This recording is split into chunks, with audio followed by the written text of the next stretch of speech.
জীবনে কখনো কখনো আপনি কি অর্জন করেছেন তার থেকেও বেশি গুরুত্বপূর্ণ হলো এটা যে আপনি কি ত্যাগ করেছেন। কিন্তু কোন কোন বিষয়ে সাবধান থাকতে হবে তা মন দিয়ে শুনুন। জীবনে যখনই আপনি আপনার লক্ষ্য স্থির করবেন তখন ভ্রম থেকে সাবধান থাকুন, কারণ তা আপনাকে লক্ষ্যভ্রষ্ট করে দিতে পারে। যখন যাত্রা করবেন তখন আলস্য থেকে সাবধান থাকুন, কারণ সেটা আপনাকে আপনার যাত্রা পূরণ করতে দেবে না। যখনই ন্যায় করবেন তখন বন্ধুদের থেকে সাবধান থাকুন, কারণ তারা আপনার ন্যায় করার ক্ষমতা দুর্বল করে দিতে পারে। যখনই সাফল্য লাভ করবেন অহংকার থেকে সাবধান থাকুন, কারণ তা আপনার সাফল্য আপনার কাছে বেশি দিন ধরে রাখতে দেবে না। আর যখনই আপনি প্রেম করবেন নিজের থেকে সাবধান থাকুন, কারণ আমি আপনাকে কখনো আমরা হতে দেবে না। রাধা রাধা। সাপ, এই শব্দটা শুনলেই মনের মধ্যে এক ধারণা তৈরি হয়। বিষে ভরা, ফোঁস আওয়াজ করা এক ভয়ানক জীব। যদি এই সাপ কারোর বাড়িতে ঢুকে পড়ে কোলাহল সৃষ্টি হয়ে যায়, লোকে সুরক্ষিত স্থান খুঁজতে থাকে, ভিড় জমা হয়ে যায় সেই সাপের প্রাণ নেওয়ার জন্য। কিন্তু যদি এই সাপ কোনো মন্দিরে দেখতে পাওয়া যায় তাহলে কি হবে? লোকে সেই সাপের সামনে নিজের মাথা নত করবেন, প্রার্থনা করবেন, হাত জোড় করবেন, দুধ খাওয়াবেন, তাকে শিবের আশীর্বাদ মনে করবেন। তাহলে এই বিষয়ে আপনার মতামত কি? ভাবুন, মানুষগুলো সেই একই ছিল, সাপও সেই একই। তাহলে পরিস্থিতিতে এত তফাৎ কেন? কোথাও সেই সাপের প্রাণ নেওয়া হচ্ছে, আবার কোথাও সেই সাপকে পুজো করা হচ্ছে। তফাতের কারণ হল সংস্পর্শ আর স্থান। যখন সেই সাপ শিবের সংস্পর্শে ছিল, মন্দিরের পবিত্র আবহাওয়াতে ছিল, তখন সে দেবতুল্য হয়ে উঠেছিল, নয়তো সে আমাদের কাছে শত্রুই ছিল, তাই না? তাই নিজের জীবনে সংস্পর্শ আর স্থানের চয়ন খুব ভেবেচিন্তে করুন, কারণ এই সংসার আপনার ব্যক্তিত্বের আন্দাজ আপনার সংস্পর্শ থেকেই করবে। আর হ্যাঁ, এখানে বিষয় ধনী বা গরিবের নয়, এখানে বিষয় হল সংস্কারী আর সদাচারীর সঙ্গে। সদাচারীর সঙ্গ সবসময় সম্মানের কারণ হয়। রাধা রাধা। এই সংসারে জ্ঞানী কে?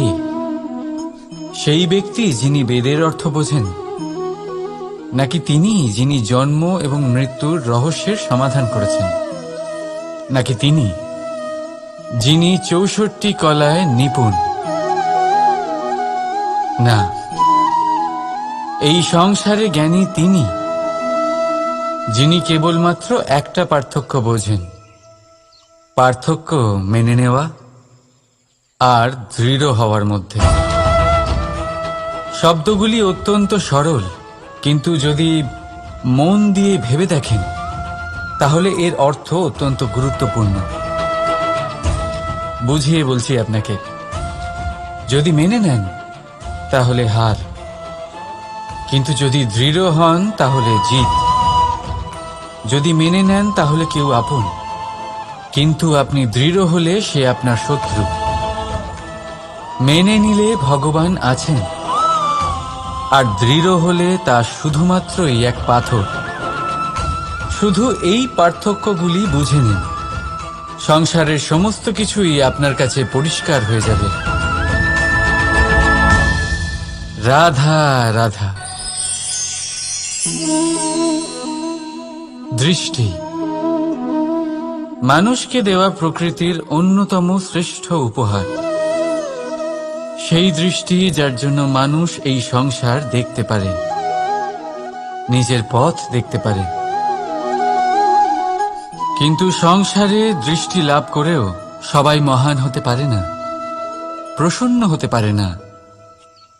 প্রসন্ন শুধুমাত্র তারাই হয় যাদের দৃষ্টিভঙ্গি শুভ হয়।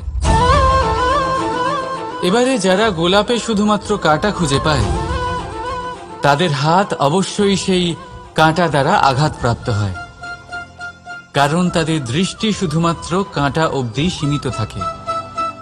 কিন্তু সুগন্ধ প্রস্তুতকারক পাপড়ি অবশ্যই খুঁজে বার করেন। কেন? একটু ভেবে দেখুন। যারা অন্ধকারে আলো পেতে চান, তাদের কাছে প্রদীপ ও সূর্যের মতো মনে হয়। কিন্তু যারা খুঁত বার করতে চান, তারা সেই প্রদীপের নিচে অন্ধকারই খুঁজে পান। যারা ভালোবাসা পেতে চান, তারা অচেনা মানুষের মধ্যেও স্নেহ খুঁজে পান। নয়তো কাউকে পেয়েও তাদের না চিনতে পারা মানুষের অভাব নেই। দৃষ্টি আমাদের দেখায়, কিন্তু দৃষ্টিভঙ্গি আমাদের সেটা দেখায় যা আমরা দেখতে চাই। যেমন আপনার ভাবনা হবে, সেটাই সত্যি হয়ে আপনার সামনে আসবে। তাই আপনার ভাবনাগুলিকে শুভ করুন আর ভালোবেসে বলুন, রাধা রাধা। আমার সামনে রয়েছে গরুর দুধ, যা 2 দিন পর্যন্ত ভালো থাকে। যদি এই দুধ গরম করে জমানো হয়, তাহলে তৈরি হয় দই, যা 3-4 দিন অবধি ভালো থাকে। যদি এই দইকে মন্থন করেন, তৈরি হবে মাখন, যা অনেক সপ্তাহ ভালো থাকে। আর যদি এই মাখন ফোটানো হয়, তাহলে তৈরি হয় ঘি, যা বহু বছর ভালো থাকে। মানেটা বুঝলেন? তাপ আর মন্থন। জীবনে যত পরীক্ষায় উত্তীর্ণ হতে পারবেন, যত কষ্টের তাপ সহ্য করতে পারবেন, যত মন্থনের বাধা পেরোতে পারবেন, ততই যশ, শক্তি আর সামর্থ্য বাড়তে থাকবে। তাই কর্ম করুন, কঠিন বাধার সম্মুখীন হন, আর মন্থন করে মন শুদ্ধ রাখুন। মন প্রসন্ন হয়ে বলবে, রাধা রাধা।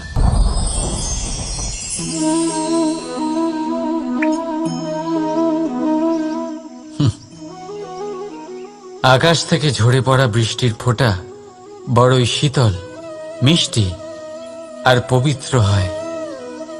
কিন্তু সবার ভাগ্য ভিন্ন ভিন্ন হয়। এবারে দেখুন, যদি কোনো ফোঁটা কলা পাতায় পড়ে, তা শিশির হয়ে থেকে যায়। প্রকৃতির সৌন্দর্য বাড়ায়, প্রাণীদের তৃষ্ণা মেটায়। যদি কোনো ফোঁটা ঝিনুকে পড়ে, তা মুক্ত হয়ে যায়। আর যদি কোনো ফোঁটা সাপের মুখে পড়ে, তাহলে তা বিষ হয়ে যায়। এখানে সবার উৎপত্তি একই, কিন্তু গুণ ভিন্ন ভিন্ন হয়। কেন? কি কারণ এটার? কারণ হলো সংস্পর্শ। সংস্পর্শ বড়ই প্রভাবশালী হয়। চাইলে সে আপনার উত্তরণ ঘটাতে পারে, আবার চাইলে আপনার পতনও ঘটাতে পারে। এবার বৃষ্টির ফোঁটা এটা চয়ন করতে পারে না যে তার সংস্পর্শ কি হবে, তার ভাগ্য কি হবে। কিন্তু আমরা তো মানুষ, আমরা তো আমাদের সঙ্গ বাঁচতে পারি। তাই ভাবনা চিন্তা করে নিজের সঙ্গ বাছুন।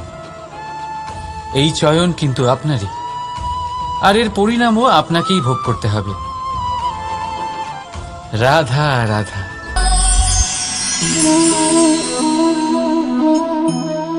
এই ফল দেখতে পাচ্ছেন আপনি? সবাই জানে এই ফলের থেকে বেরোনো বীজ একটা নতুন বৃক্ষকে জন্ম দেবে, যে নতুন বৃক্ষ আবার এমন এক ফলের জন্ম দেবে। কিন্তু আপনি কি কখনো ভেবে দেখেছেন, ফল আর বীজের সম্পর্ক এতই গভীর, অথচ বৃক্ষের মূল আর বৃক্ষের শাখার মধ্যে এত দূরত্ব কেন? কারণ দূরত্ব অতি আবশ্যক। যদি আপনি কাউকে নিজের কাছে চিরকালের জন্য রাখতে চান, তখন তাদের থেকে দূরত্ব কিছু সময় দরকারি। এই দূরত্বই হলো সেই কারণ যার জন্য আপনি আপনার সঙ্গীর মাহাত্ম্য বুঝতে পারেন। এই দূরত্বের জন্যই আপনি আরো প্রেরণা পান যাতে তাদের সাথে আবার দেখা হয়। আর সেই জন্য মনে রাখবেন, দূরত্ব কখনোই খারাপ নয়। ফলের থেকে বীজের এই দূরত্বই নতুন ফল হওয়ার কারণ হয়ে দাঁড়ায়। প্রেমের আসল পরীক্ষা হয় এই দূরত্ব দিয়েই। তাই দূরত্বের সাথেও প্রেম করুন, আর ভালোবেসে বলুন, রাধা রাধা। কস্তুরী তাকে ধারণ করে যে হরিণ তার নাভিতে থাকে, কিন্তু সেই হরিণ ওই কস্তুরীর সুগন্ধ নিয়ে তা পাওয়ার জন্য এদিক ওদিক ছুটে বেড়াতে থাকে। সেই হরিণ এই কস্তুরী অবশ্যই পেতে পারে যদি সে নিজের ভেতরে উঁকি মেরে দেখে। এবারে দেখুন, সুর বাঁশির মধ্যেই থাকে, শুধু প্রয়োজন তাকে খুঁজে বার করার চেষ্টা, অবিরাম চেষ্টা। ঠিক এরকমই হয় আমাদের শক্তি, যা আমাদের ভিতরে লুকিয়ে আছে। ভাবুন, যখন পরমাত্মা আমাদের ভেতরেই আছেন, তখন তাকে আমরা বাইরে খুঁজব কেন? আমরা নিজেদের অন্তরে তখনই দেখি যখন অপরের থেকে সাহায্যের সমস্ত আশাই শেষ হয়ে যায়। তাই জীবনে কেউ সাহায্য করবে এই আশা করে বসে থাকবেন না, নিজেই নিজেকে সাহায্য করুন। রণক্ষেত্রে আপনি ভালো সারথি পেতেই পারেন, কিন্তু জীবনের এই যাত্রাপথে আপনাকেই নিজের সারথি হতে হবে। রাধা রাধা। আমার দাদা আমাকে অনেকবার বলেছেন, কানাই, তুমি তো স্বয়ং নারায়ণ, তুমি এক তুড়িতেই সবকিছু এমনি ঠিক করে দাও না কেন? এবার দাদাকে কি করে বোঝাবো? আচ্ছা, আপনি নিজেই ভেবে দেখুন, সিংহকে জঙ্গলের রাজা বলা হয়, কিন্তু সিংহ শুধুমাত্র তার ইচ্ছে প্রকাশ করলেই কোনো হরিণ কি নিজেই হেঁটে তার কাছে আসবে? নিজেই কি রাজি হয়ে যাবে তার আহার হওয়ার জন্য? না, কখনোই না।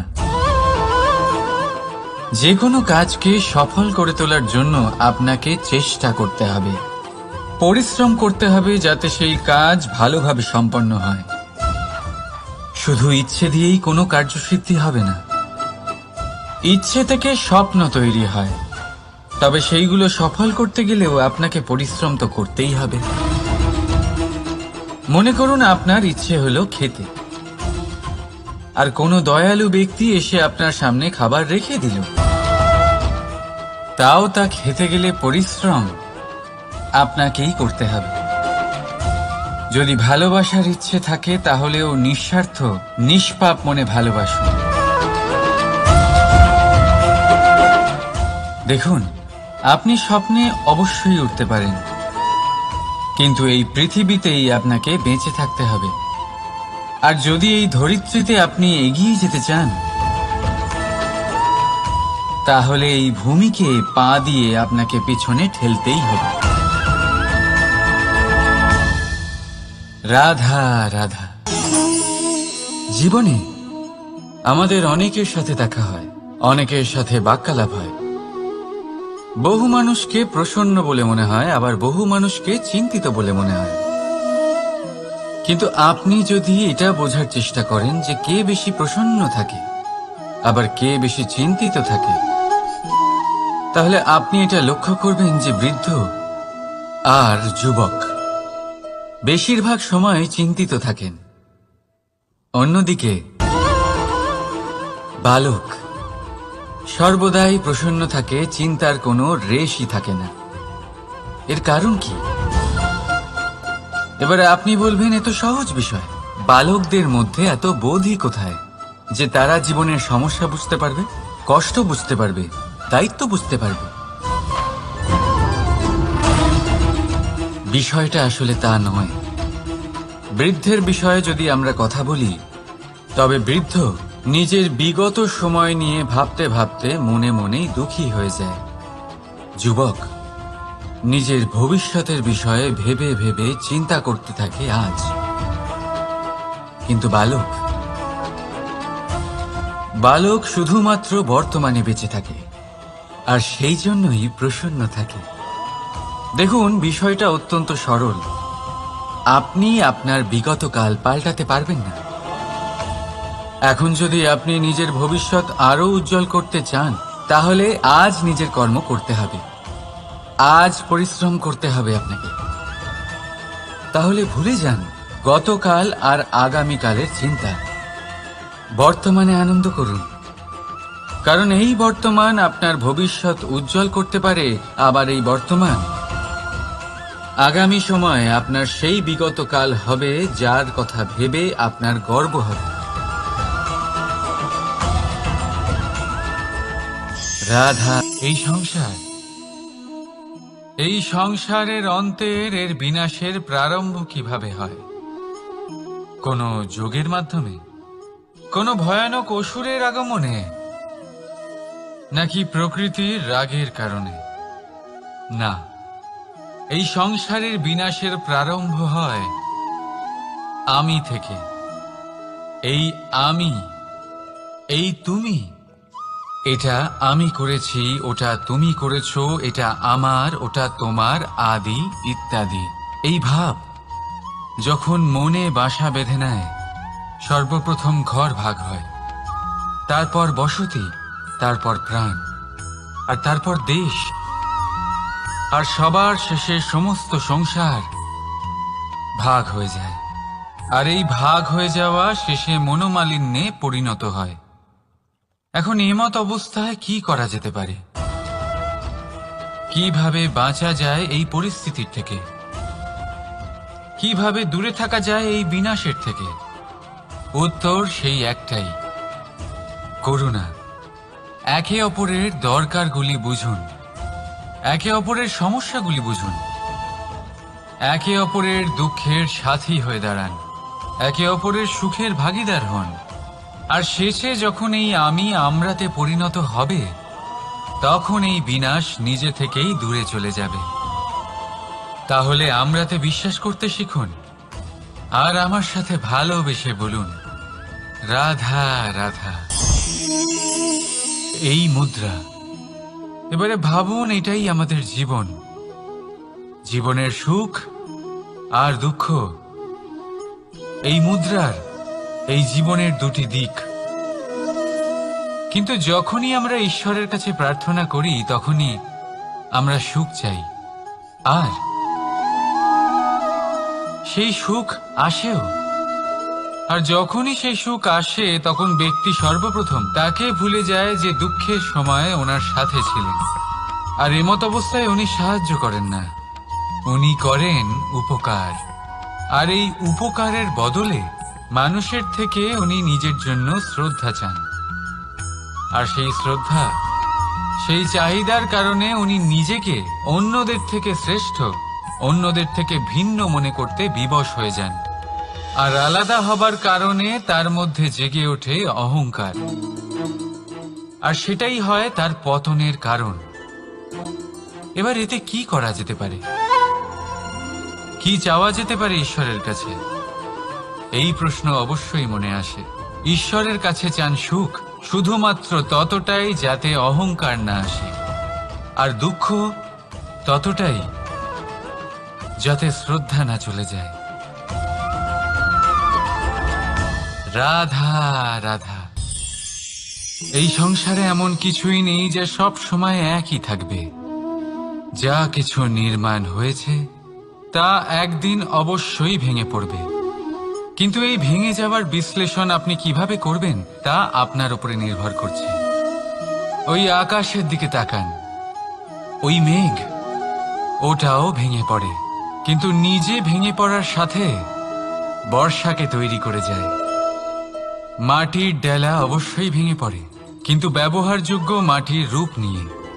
এই ধরিত্রীর বুকে কোনো এক বীজ যখন ভেঙে পড়ে, তখন ধরিত্রীর উপর এক বিশাল আকারের বৃক্ষ নির্মাণ করে।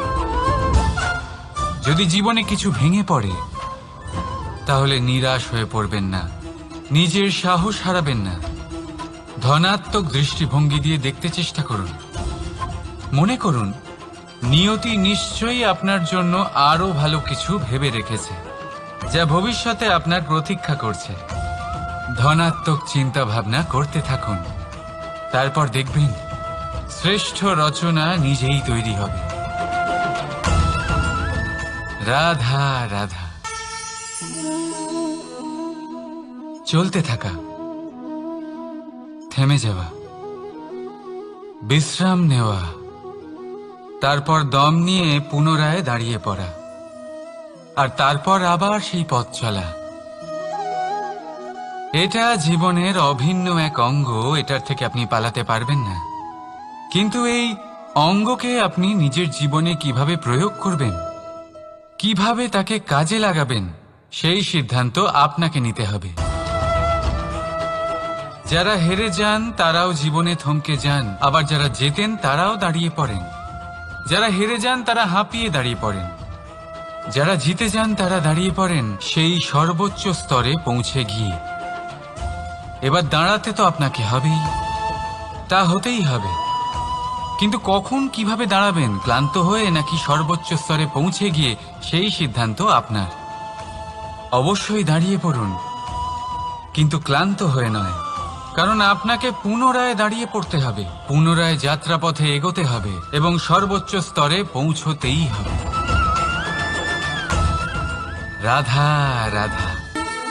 স্বপ্ন, আমরা জীবনে স্বপ্ন দেখতে থাকি, সেটা পূরণ করার পূর্ণ প্রয়াস করে থাকি।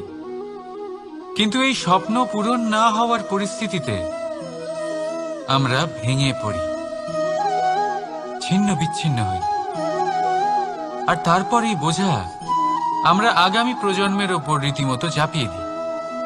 আমরা এটাই মনে করি যে আমরা যেটা হতে পারিনি সেটা আমাদের সন্তান অবশ্যই হবে।